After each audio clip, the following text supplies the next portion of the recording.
I'm really excited to talk to you guys. I'm really I got to preview this show. I'm really digging it so far. It's one of those things you watch and you're like, yes, like this is one of those ideas like somebody had to come up with because it's so brilliant. All it took was just a really smart person in Hollywood. John Brown is that person. It's so witty and smart and hilarious. I can't tell who I like better, the Moss Men or the Fish People. But there are just a few lines, especially in that first episode, where I'm like, oh, I'm in. I mean, the Fish People are carrying a lot of thematic baggage. Tents have many poles. I wrote down about 5 or 6 of these. I was like, this shit is brilliant. So big congrats to all of you guys. You didn't write any of it though. But you deliver it Exactly. very well. Yeah. Very well. It takes a team, which is, one of the themes of the franchise. Daniel, I'd say among the cast, you have the most experience on the set of a major movie superhero franchise. In your opinion, it has to be. I would imagine this has to be fun to spoof that process. How accurate is this to your experience? Oh, absolutely accurate. There's a lot of truth in the material. That's why it resonated with me so much. But I wasn't thinking of Marvel that much, as people would expect, because that was a very well-oiled machine when I was there, and I was treated very well and had a great time. Was even invited the second time I revisited my character to explore the comedy in it, and so didn't feel redundant. Felt great. But there was another film that I don't want to mention. That was that was pretty much a shit show from day one on. So I was thinking a lot about this film. Yeah. Because once you're in trouble, it's so difficult to turn it around, to get it right. So yeah, I suffered a lot, and then I just when I read the first scenes of the franchise, it reminded me of that experience. We are not live right now, but as people are watching this eventually, they are all on IMDb right now scrolling through your credits. Yeah, I know. Which one was it? No, we'll bleep it out. We promise. The Boys is a different beast. It exists in its own television universe or streaming universe, but obviously it still plays in a very similar sandbox. Similar question for you. Do you see any similarities between real life big budget superhero filmmaking and what you guys are sort of parodying with this one? Yeah, I mean, I do think I'm just going to copy Daniel's answer, which is that chaos happens everywhere. I mean, just being on any set is usually a ridiculous experience at some point, whether it's behavior or just too many cooks in the kitchen. So I would say The Boys was less chaotic, but they're grueling hours because you're doing stunts and things like that. So that stuff, everything just takes a lot more time when you're on one of these. I'm only a human IMDb to a point, so forgive my ignorance. But has anyone else had experience in that sort of superhero world that you drew on for these roles? I think we've all been a part of projects that were pretty big. Daniel and Aya were saying, these shows sometimes it's just chaotic. It takes a village to make these shows, and if it goes off the tracks a little bit, it's a tough place to keep going. I was a central role in Mission Impossible, second on the call sheet to Tom Cruise, and that was pretty chaotic. And also did your own stunts, right? Yes, yeah. I would love if you guys, and we'll start with Himesh, if you guys could talk a little bit, tease your characters a little bit for the folks at home who haven't yet tuned in and they're missing something great if they haven't. But tease your characters a little bit and tell us, they're not superheroes, but why they kick ass. Well, my character is Daniel. He's the first AD on the film set and on any film or TV set. Anything you've watched has had a first AD keeping everything running to schedule, to budget, and keeping all the egos in check.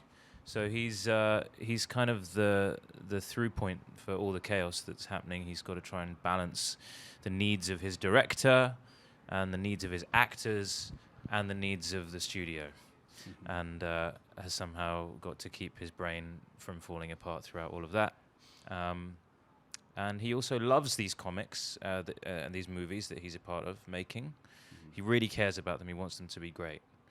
And that's kind of what drives him forward. Yeah. Aya? Anita is the new producer brought in to sort of save the sinking ship or take the blame for the sinking ship. She's not totally clear which.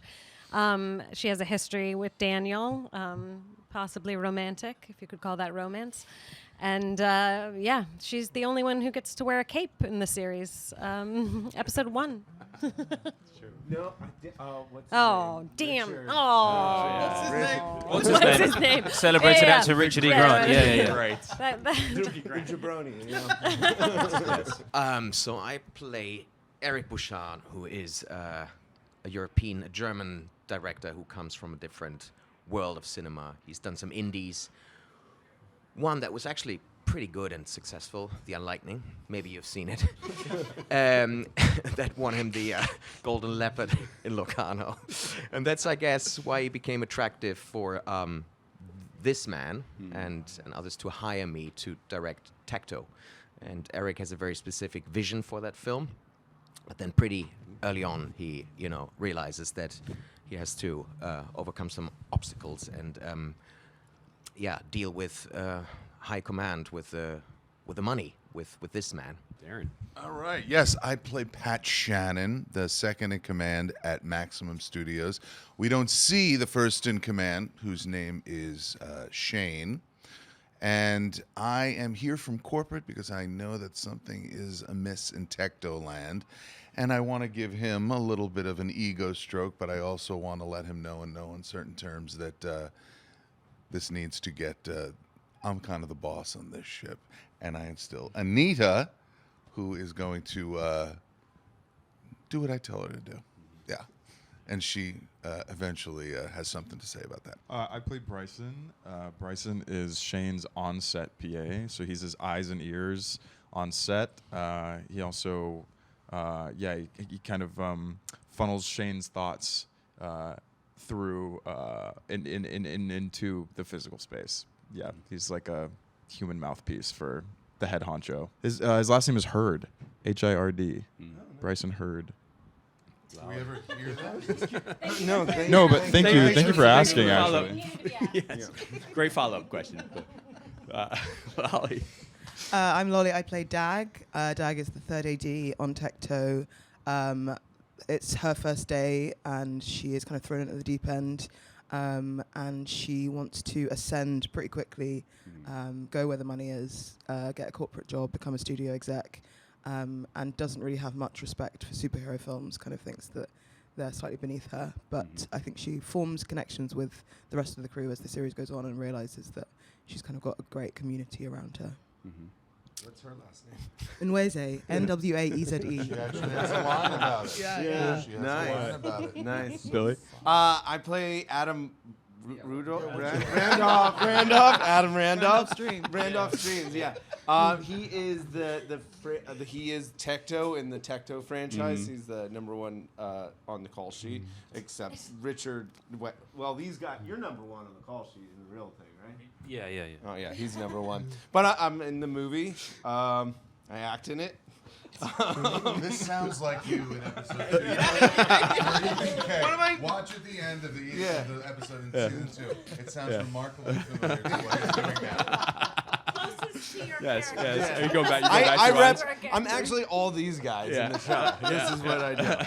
So that's the job. Yeah, I mean, especially for those of you who aren't playing actors, like, has this experience like given you more appreciation for the people in that line of work, the first AD, the producer, the director, the assistants, the 100%. Like, Yeah. well, I didn't play that, but it's really cool to see my fellow castmates like celebrate the crew, the people that actually make projects. It's really cool to make fun of them as well.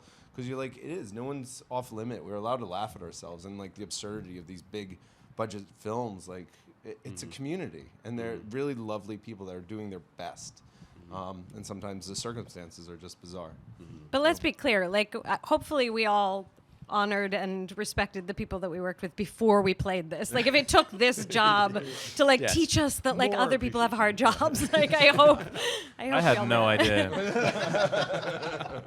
I mean, Darren, what about you? Like, you are